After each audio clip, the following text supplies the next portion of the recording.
Ya, bertemu lagi bersama saya Hendra di channel saya Hendra Komik. Hari ini saya mau bahas tentang berita yang pasti lagi ramai banget di kalangan reviewer tech.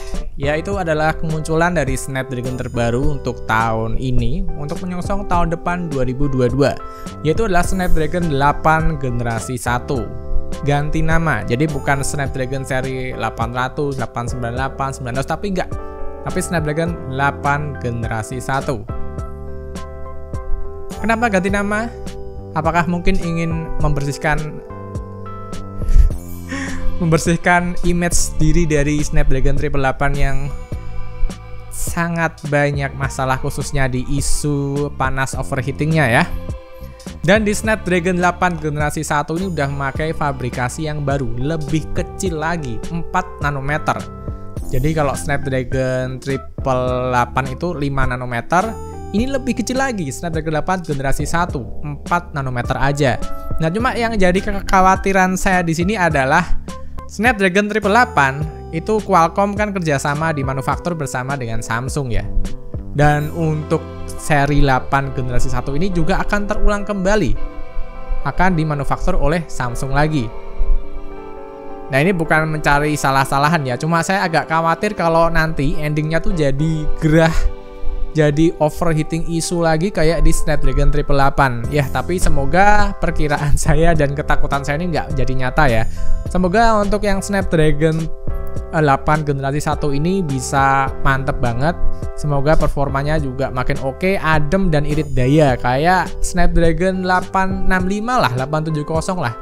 Pokoknya jangan sampai kembali kasus Snapdragon 888 ini terulang kembali deh.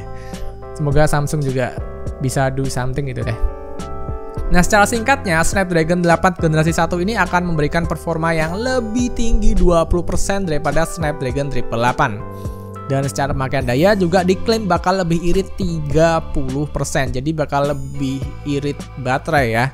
Karena juga nanometernya kecil dan efisiensi dayanya seharusnya memang lebih baik. Tinggal masalah suhu aja. Semoga tidak terulang kembali. Nah, setelah kemunculan berita dari Snapdragon 8 generasi 1 ini, berlomba-lomba banyak banget vendor dari smartphone yang mengeksiskan dirinya dengan memakai chipset Snapdragon flagship tertinggi sebentar lagi. Ada dari Xiaomi yang akan debut di Xiaomi 12, terus juga akan ada Realme GT Neo, dan masih banyak lagi kayak Motorola, kayak Oppo, dan Redmi ada juga katanya. Jadi sebentar lagi banyak iklan-iklan smartphone dengan memakai chipset Snapdragon 8 generasi 1. Nah, kalau kalian ingin lihat apa aja sih keasikan apa aja sih yang keren dari chipset baru ini Snapdragon 8 generasi 1. Nah, dengan modal nonton aja, saya cuma nonton itu sih di Jagat Review, karena beberapa YouTuber dari Indonesia kayak Om Deddy kayak Jagat Review, Om Moldi dari Sebuah HP, Teteh Debbie, siapa lagi ya? Ari Kuncoro atau apa ya? Mereka sekarang udah berada di Hawaii untuk mengikuti konferensi persnya dari launchingnya Snapdragon 8 generasi 1. Dan waktu aku lihat di channelnya Om Deddy Jagat Review, beberapa hal menarik ada di fitur-fitur baru dari chipset ini. Kayak misalkan untuk perekaman suaranya sekarang bisa dipisah ya antara kebisingan atau suara kita. Jadi misalkan kalau kita lagi main ngegame gitu kan, kita lagi ngegame sambil kita ngetik gitu kan, itu suara keyboardnya akan bisa terfilter, jadi nggak masuk ke suara kita, ke mic kita gitu. Keren banget. Terus juga beberapa fitur yang lain itu bisa ngefoto langsung mode landscape tanpa kita harus gerakin kameranya, jadi tinggal langsung jepret, itu nggak tahu gimana. Dan ada beberapa fitur-fitur baru yang keren sih sebetulnya, dan ada pengaman juga, security-nya juga pasti terupdate katanya untuk NFT tahun depan. Nah, jadi buat kalian yang ingin mengikuti teknologi, kayaknya memang wajib kita harus belajar yang namanya kripto, yang namanya NFT itu kita harus tahu ya, karena kayaknya ini beneran masa depan NFT kripto akan memegang peranan penting deh kayaknya deh. Apalagi game-game juga katanya bisa mendatangkan pundi-pundi cuan buat kita di tahun depan. Dan untuk Xiaomi 12 ini masih jauh ya, jadi kita harus masih tunggu versi China dulu, terus China masuk ke global, terus baru masuk ke Indonesia.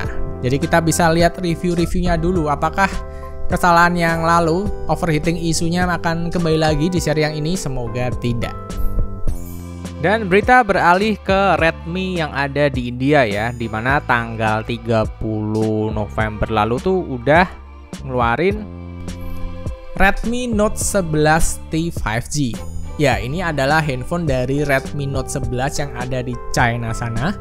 Dimana ketika di rebrand masuk ke India, namanya berubah menjadi Redmi Note 11T 5G. HP ini diduga udah masuk ya, emailnya TKDN-nya tuh di Indonesia udah masuk bulan lalu. Jadi paling cepat bulan Desember ini, kalau Xiaomi rajin ya bakal nutup 2021 ini dengan handphone tersebut. Nah, tapi kabarnya lagi akan di rebrand namanya menjadi Poco M4 Pro. Nah, ini nggak tahu nih bakal jadi Redmi atau Poco. Jadi disimak aja sepak terjangnya Xiaomi di akhir tahun 2021 ini. Secara handphone, ini adalah handphone 5G dengan chipset Dimensity 810 yang bagus tentunya karena slightly lebih tinggi daripada Dimensity 800 yang pernah aku pakai di Vivo V21. Terus dia juga udah memiliki dukungan charger 33 watt, double stereo speaker, refresh rate 90Hz dan baterai 5000 mAh. Ya, intinya ini kayak Poco M3 dan Redmi Note 10 5G yang kemarin yang speknya disunat sana sini, speakernya dibikin satu, chargernya 18 watt, sekarang udah dibalikin semua. Jadi seharusnya ini lebih nyaman dipakai untuk jangka panjang.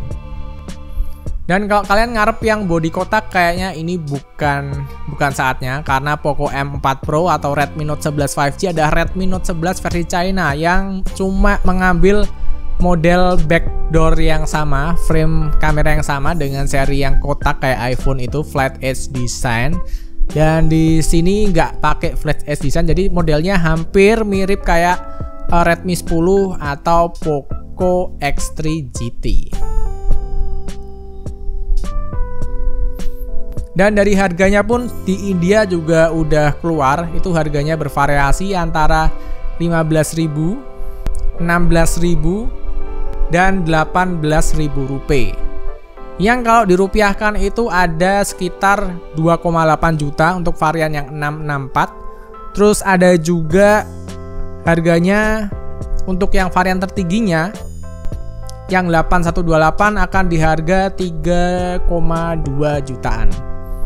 Nah, ini nggak tahu nih yang masuk ke Indonesia mana aja, apakah juga akan ada varian yang tengah-tengah itu yang 6128, aku juga nggak tahu, nanti kita tunggu aja. Dan semoga harganya lebih murah lagi ya, karena kalau kita lihat Poco M4 Pro yang lalu itu harganya nggak tembus sampai 3 juta, 3,1 ya. Kalau itu sampai 3,2 ya semoga sih jangan ya. Xiaomi harus ngasih harga yang mending-mendingnya tuh asik. Dan sampai video ini dibuat udah nggak ada TKDN baru lagi yang masuk ke Indonesia. Jadi juga belum tahu produk Xiaomi lagi yang akan masuk ke depannya apa. Jadi videonya sampai di sini saja. Terima kasih buat teman-teman yang udah nyimak dari awal sampai akhir. Dan sampai bertemu di video berikutnya. Begitu. Ya. Terima kasih.